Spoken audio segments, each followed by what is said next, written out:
জীবনটা বইয়ের পাতার মতো, যত উল্টাবেন তত শিখবেন। আসসালামু আলাইকুম।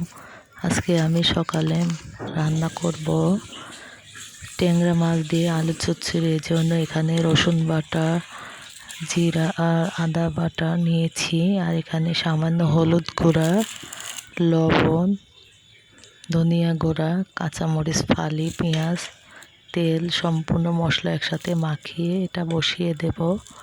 আর একটা মেয়ে কখনোই বাবার বাড়িতে রান্নাবান্না শিখে না। এটা শ্বশুরবাড়ির লোকজন বুঝতে পারে না, বলে যে কি শিখিয়েছে বাবা মা।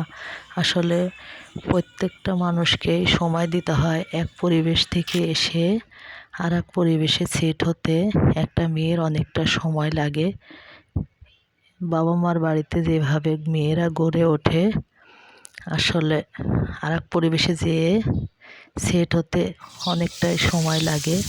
এটা পরিবারে কেউই বুঝতে পারে না, কথা শোনাতে কেউ কম করে না। আর আপনার বাবা মার অবস্থা যদি ভালো থাকে তাহলে শ্বশুরবাড়িতে অনেক দাম, তখন চেহারার কোনো ভ্যালু নাই। এটা সবসময় মনে রাখবেন। সময়ের সাথে সাথে সব কিছুর পরিবর্তন হয়।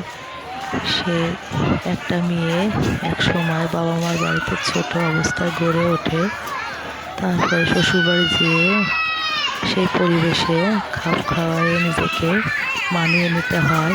তখন এক সময় ওই মেয়েটা আবার মা হয়।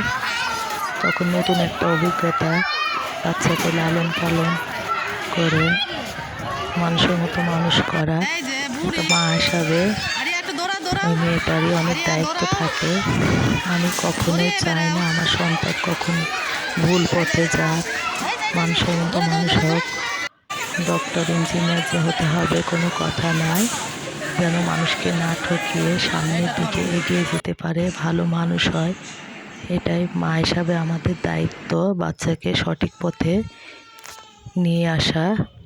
সংসার জীবনে খুঁটিনাটি অনেক সমস্যায় থাকে, তারপর ওইগুলো মানিয়ে নিতে হয় মেয়েদের। এটাই জীবনের সার্থকতা। শ্বশুরবাড়ির লোকজন যে যেমনই হোক না কেন, আপনার হাজবেন্ড যদি আপনার পাশে সাপোর্টিভ হিসাবে থাকে তাহলে আর কাউকে দরকার নাই।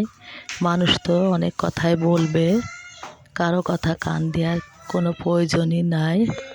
কারণ কেউ কখনো কারো মনের মতো হতে পারবে না। আর সব মানুষ যে সবার পছন্দ মতো হতে হবে এটাও কোনো কথা না।